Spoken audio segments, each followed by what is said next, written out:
we select from Timrå, Elias Pettersson. 165 pounds, but not a lot of weight there. Bit of a perimeter player. Scouts wondering whether that's just about survival or whether or not the frame just doesn't allow you to go there. 6'2".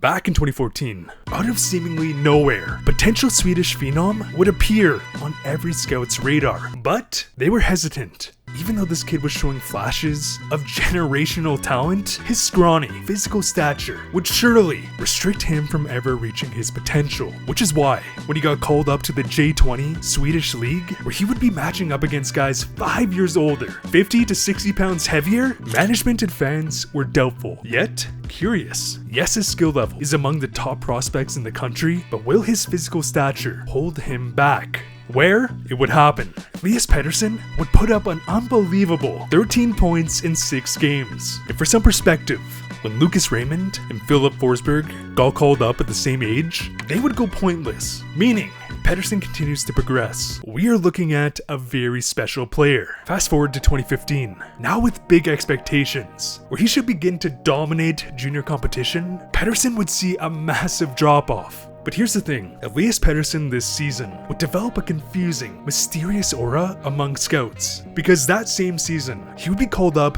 to the men's league, where he would put up 9 points in 25 games. Elias that season was 16. 9 points in 25 games is great. 4 points in 5 playoff games is even better. But somehow, this would make things more confusing. If his main developmental hurdle was his stature, how in the hell is he playing well against men? This does not compute. How is he then not dominating at the junior level? What is going on? And worse yet, would go pointless at the Ivan Hlinka Gretzky, really another name, tournament. When you consider that for many overseas prospects, that this is the first time entire scouting staffs are watching them, this is arguably the most impactful tournament for an overseas prospect. Vasily Podkolzin years later would go from relatively unknown to being ranked as a top 3 prospect, solely because of this tournament. The inconsistency we were seeing made no sense, as it would start to confuse the hell out of scouts. Was his scoring outburst as a 15-year-old a fluke?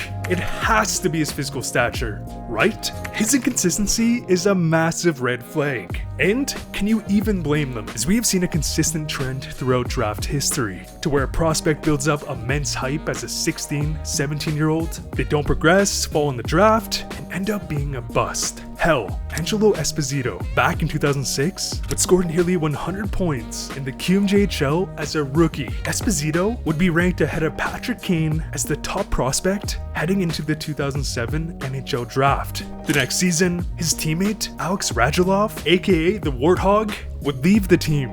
Esposito would then see regression, and he would go from the number 1 ranked prospect to falling to number 20 in the draft, where he would never play a single NHL game. Just another cautionary tale on why scouts hate mystery, and why they emphasize consistent upward progression. And if all these concerns are valid based on examples of the past, then how can you explain what happens next? Elias Pettersson! Pettersson gör sådär! Elias Pettersson 1-0! Wow, 41 sekunder! In Sweden, they have the SHL, a league that has generated many NHL Hall of Famers. Below the SHL, we have the Allsvenskan.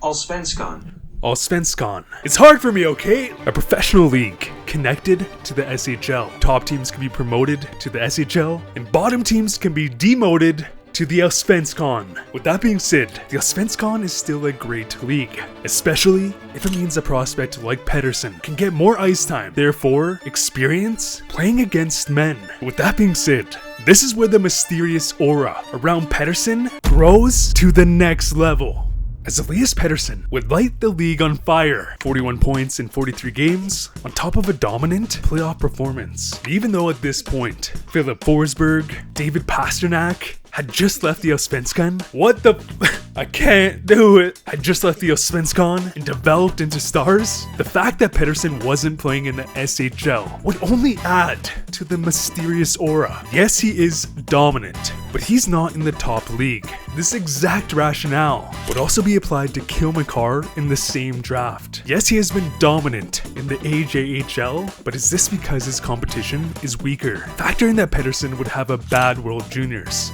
Scouts were still doubting Pettersson to the extent where he was still widely regarded as a mid to late first, if not a second round pick. Like seriously, GMs must sit down with like their Swedish scouting staff and be like, guys, what the hell? What happened? What were you watching? But that's not even the most confusing part to me. The NHL, of course, has a history of smaller players failing to get to the next level. That's a small body, gentlemen. That's a small body.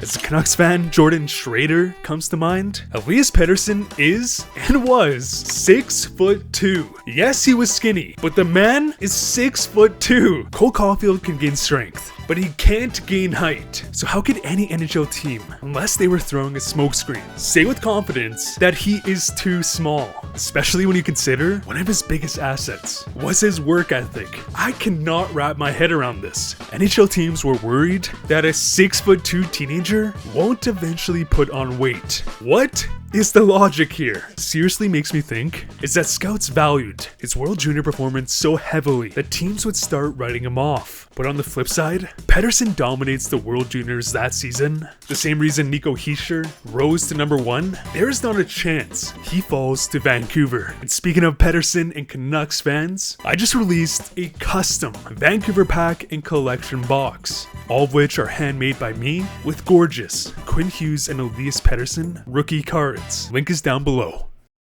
In 2017, the Vancouver Canucks would draft Elias Pettersson, which would cause some fans to have meltdowns for having the audacity to pass on a guy like Cody Glass. But that frustration would almost instantaneously turn into excitement because it would happen. On this graph, we have 6 of the greatest Swedes alongside of their draft +1 production. Keep in mind, we have a bunch of Hall of Famers. Mats Sundin, the Sedins, Peter Forsberg, Louis Eriksson. Why? Because Louis Eriksson. And here's where Elias Pettersson ranks. Yep, at this point, Elias Pettersson was arguably the greatest Swedish prospect in league history. And it doesn't stop there. Pettersson would put up 10 goals in 13 playoff games, where he would lead the Lakers to a championship, claiming the playoff MVP trophy, SHL Player of the Year, and of course, Rookie of the Year. And for the first time, Elias would get the respect he deserved. Elias Pettersson would start his career with an unbelievable 10 goals in 10 games, finishing the season with 66 points, where he would win the Calder. And aside from him being body slammed by Matheson, all of the questions about size were thrown out the window. Pettersson was now looked upon as a franchise player. Although obviously not a direct comparison, journalists would begin comparing Pettersson's offensive toolset to Wayne Gretzky. That's pretty good, right? The next season, Elias Pettersson would see regression in his game. He dealt with injuries, the pandemic, but with that being said, he would finish the season on fire, where he would light up the playoffs in his first run, where he would prove his big game ability. But the Vegas Golden Knights would shut down Vancouver. At this point, the Canucks were building up steam. Expectations of playoffs were now set. But then, it would happen. A season-ending wrist injury. After an underwhelming start, Pettersson would sit out the majority of the 2021 season, and analysts began to wonder if he would ever be the same. Someone who's made a name from his wrister and soft touch. Therefore, Pettersson would circle the 21-22 season for his revenge tour, where finally, we might see the next level of Pettersson. Yet, when the next season came, we would not see the next level of Pettersson. No, we would see a deflated shell of what once was Pettersson, as he would start the season with 3 goals in 22 games. Not only that, as someone who watched every game from that season, and I'm sure many of you can attest, Pettersson lost all ability to take control of a game. He looked lost. He wouldn't shoot the puck, overthinking every play. If you just started watching Canucks hockey, you might think he was the AHL call-up. It was absurd, and it was hands down the biggest drop-off I have ever seen. But the question is, why? to understand Pettersson's decline, you have to bring up Nathan MacKinnon. MacKinnon, when he was drafted, was looked upon as the next franchise player. However, after some injuries, catastrophic seasons on the Avalanche, MacKinnon, who is ultra competitive, would start to beat himself down mentally. However, MacKinnon would make the decision to embrace the world of sports psychology, where he would work with a therapist, where they would break down his mindset, where they would find a way to use his fierce compete level as leverage instead of an anchor holding him back. In the next season, MacKinnon would break out as a superstar. And for the NHL, this was a revelation. All of a sudden, every team realized that they can get the most out of their team.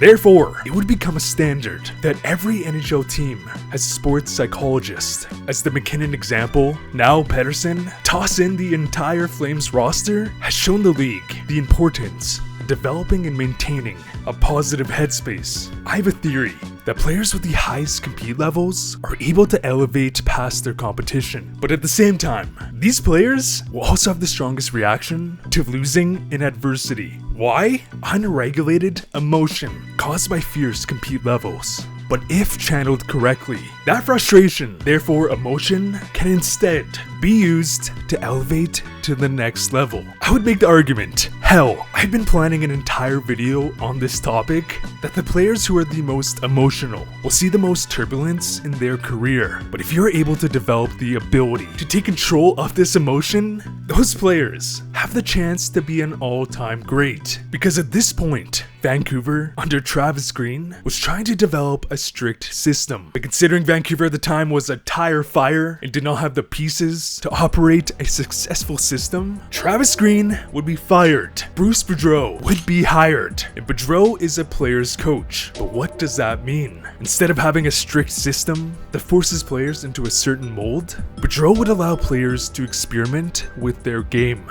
And as a result, Elias Pettersson would pop off. The added confidence of having a coach that believes in you would propel Pettersson right back to where he once was, as he would start the season on a 37-point pace, finishing the season on a 97-point pace. He got his mojo back. But here's the thing, yes, the season was a disaster. When you're not scoring, you better be backchecking. And that's exactly what happened. This season, from a positive perspective, would help launch Pettersson into Selke discussion. When you consider that Pettersson has a complete offensive game, now add in a shutdown component, we might see the most complete player in NHL history in the prototype for the next wave of franchise centers. This past season was not only fantastic for Pettersson, as he would even eclipse the 100-point total. No, he would also boost his confidence tenfold by defying all physics. This man beat Alex Ovechkin in the hardest shot competition. And you can say, Rob, you massive homer. Sure, but as Elias Pettersson continues to gain strength and add to his game, there is a future where Pettersson scores 50 goals, 120 points, with 0 holes in his game. That right there is a building block player. Someone who can play in any situation at the highest level. So let's hope Vancouver gets their head out of their ass, gives Pettersson a contract and a team. Hronek is a good start. Susie? Yes, sir. But what do you think? Is Pettersson gonna lead Vancouver to the promised land, or is his talent being wasted? Thank you so much for watching. Check out the Hockey Card store if you're interested. Link will be down below. And as always, thanks for watching.